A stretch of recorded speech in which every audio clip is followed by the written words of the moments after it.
Hey guys, welcome back to E3. We're IGN. You guys are making an amazing game called Absolver, and you're going to tell us all about it, and we're going to see some awesome footage, right? We are. Okay, Certainly cool. are. Exclusive footage. Exclusive footage. IGN exclusive footage. Man, we are so lucky. So if you guys could just talk us through what we're seeing here, because this is all new stuff that people wouldn't have seen. Okay, so Absolver is an online action game in which players explore a small open world in which they're seamlessly matchmaked all the time with other players. And the core gameplay is a 3D real-time martial art combat with different combat styles. And you see our character here.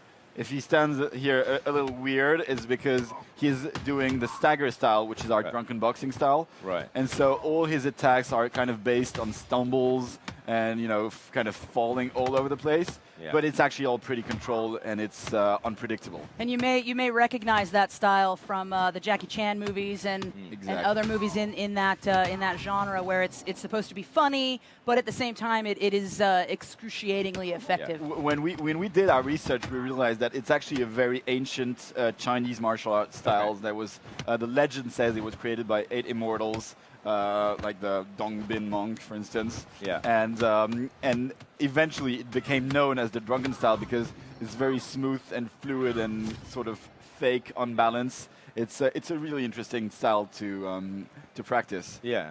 And you say like it's meant to be quite funny. Like I played it yesterday, and it is really silly because that's the thing. It's a really sort of complex game. Then you have these guys like walking around like they've had too much to drink. Yeah. Yeah. It's not much different from E3. Okay. Yeah. After a certain hour. Yeah, exactly. Yeah, and I mean, I played it over at the Devolve a lot, where basically people are drinking beer and DJing all day. So it feels like this really sits in like with a Devolver style. We all had fun to and do games. it. We had to do it. And it's one of 4 combat styles that are in the game, and maybe you can talk a little bit about the other ones. Which you can. So at the beginning of the game, you're going to choose one of 3 because the drunken boxing style is a bit hidden. Right. And as you play the game, you can meet players, and they can become your mentor. And when you have a mentor, you're going to be able to learn their combat style. So eventually, you can learn all 4, and you can also use their combat deck because in this game, as you can see with the little diamond at the bottom of the screen, you have 4 stances to choose from, and every attack flows from one stance to another. And in what we call the combat deck editor, you can place all the attacks that you've learned in the game in a sort of deck to create your own unique play style. And then in real-time gameplay, you can use this system to create your combos in real time. Right. It's very dynamic, and it's very flexible system that's super interesting to play in PvP. It also adds a layer of strategy to the game because as you encounter other players in the world, you'll know how they're about to fight as they from their stance, and you can adjust to combat them for the best outcome for you. Yeah. There's always that element of surprise. So when you meet somebody, you don't know the level, you don't know anything about them, and you don't know what moves they have. Okay. So you're gonna need to understand their move sets before you can actually effectively tackle it. And you mentioned like the mentor thing. Yeah. So is that basically so people just don't rush in, start fighting everyone? Like, well, how does the mentor thing work? Well, mentorship is a relationship between players. So as a player, you can decide to create a school of martial arts. Yeah. And so you create a combat deck and say, okay, this deck will represent my school. Okay. And people whom you meet in the world can ask to join your school. And when they join your school, they can use that combat deck even if they haven't learned these attacks themselves. And they're going to get a variety of rewards besides this, like powers, new weapons which you've decided to give to your school, etc.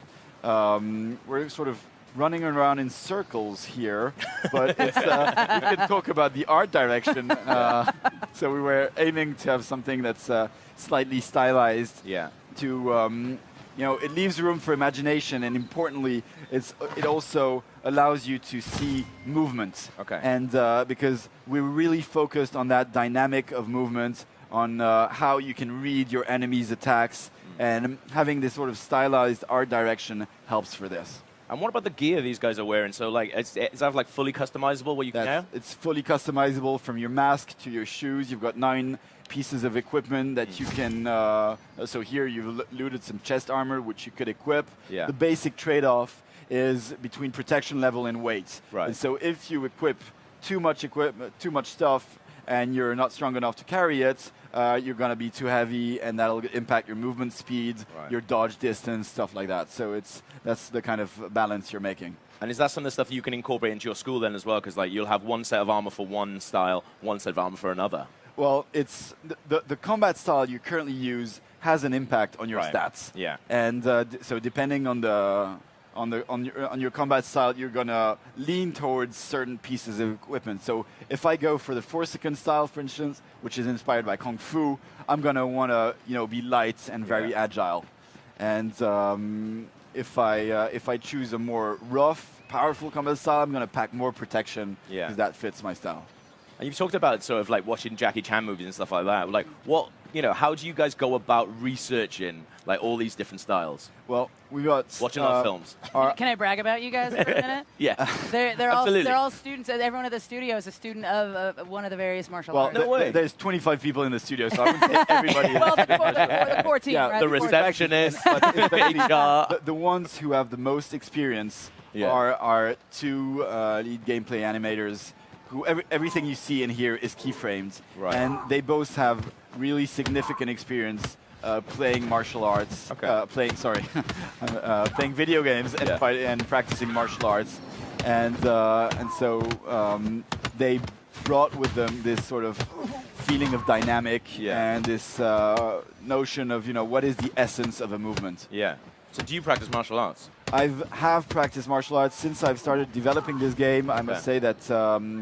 I've really focused on working hours, and it's pretty hard, at 9 p.m. to decide to go and get your ass handed out to you on a tatami in a dojo. So I've practiced ninjutsu for a while, but I sort of put that in a hiatus for the moment. So how much of the actual fighting is based on like properly real things then?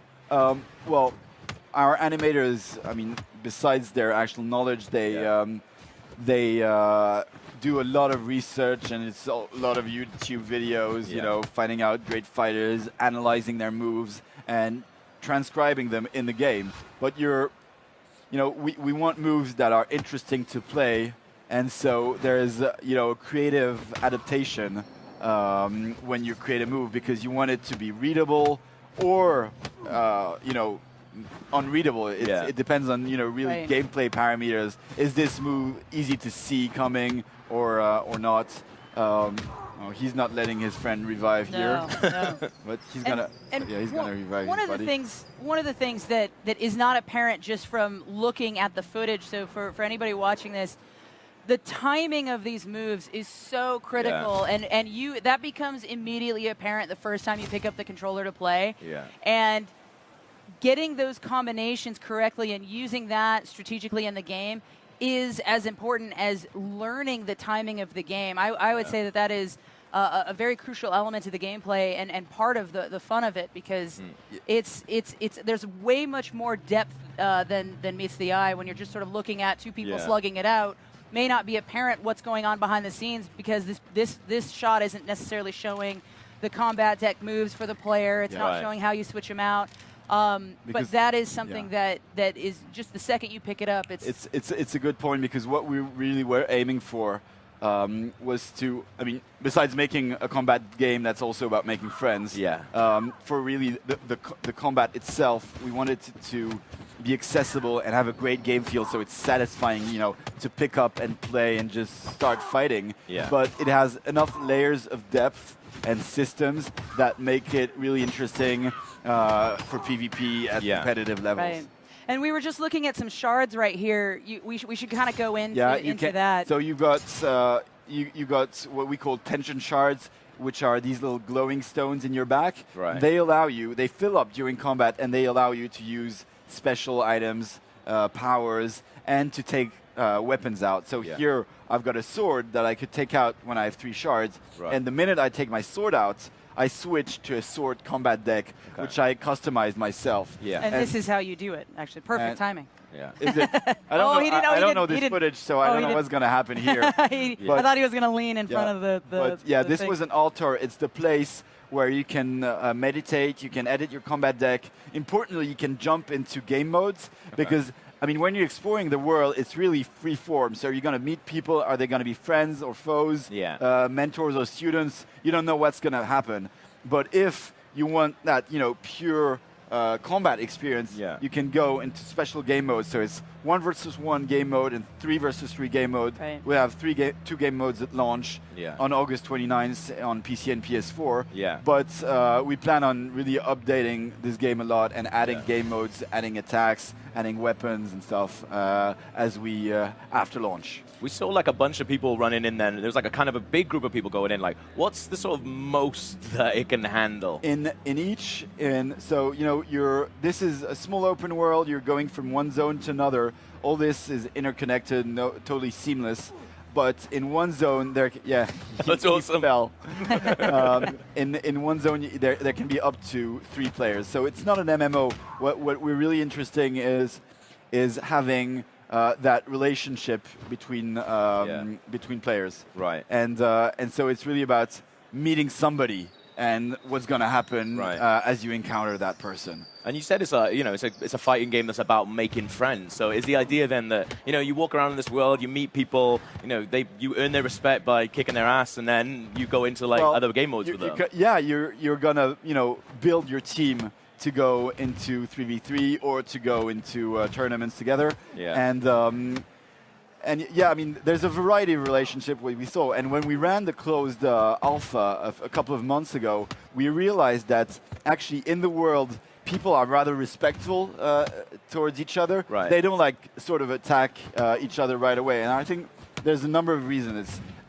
Because it's a martial arts game, you kind of have that respect for your opponents. Also, because you don't know the level of the person that's in front of you. So if you decide to engage, it's not like, boom, I shoot you and you're dead. You're going to have to finish that fight. And maybe you're going to get your ass kicked. Okay. Right. You may be facing a tremendous beatdown, but if you approach it respectfully, you may spar with that person and learn from them. And once you, if you block a move successfully 3 times, you learn that move and you get that move in your deck. That's a really interesting mechanic. Relationships are a huge. They have a huge impact on how you learn through the game. Because your combat deck features all these attacks. We've got almost 200 attacks that you can mix and match together. And to learn them, you have to fight either NPCs or other players. And as you get hit by an attack, you're going to learn it progressively. If you block it or parry it, you're going to learn it faster, and eventually you can use it in your combat deck.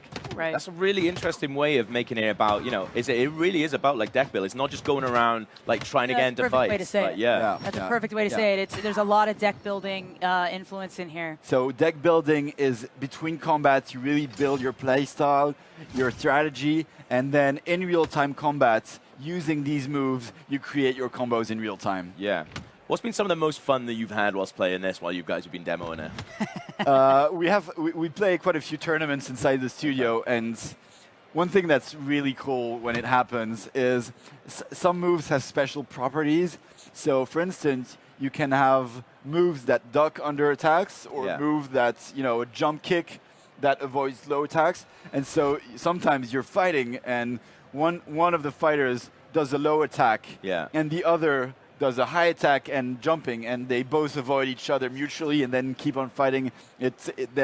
There's these situations that emerge from gameplay that are really funny. Or when you're exploring the world and you're fighting 3 NPCs, you've got this much life left and you're about to die, and suddenly a stranger comes in and boom, starts taking your side and helps you out.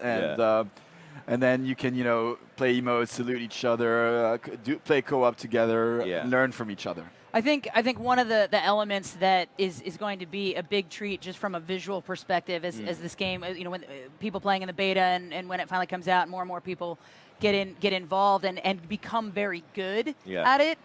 Just like watching a martial arts, 2 people go at it that are really good and experts in their craft, watching people fight online after they've sort of mastered their own style is going to be incredible to watch. So we're really looking forward to seeing more of that. Yeah, it's a great point, because one of the things we're planning to do is when there's 3 of you in co-op and you go to an altar to go in a 1v1 game mode, the third person will be eventually able to do a spectator mode. So you two can be fighting and I can be just like recording this sweet combat. And That's awesome. It's pretty cool. Yeah, and then we just take turns watching each other play.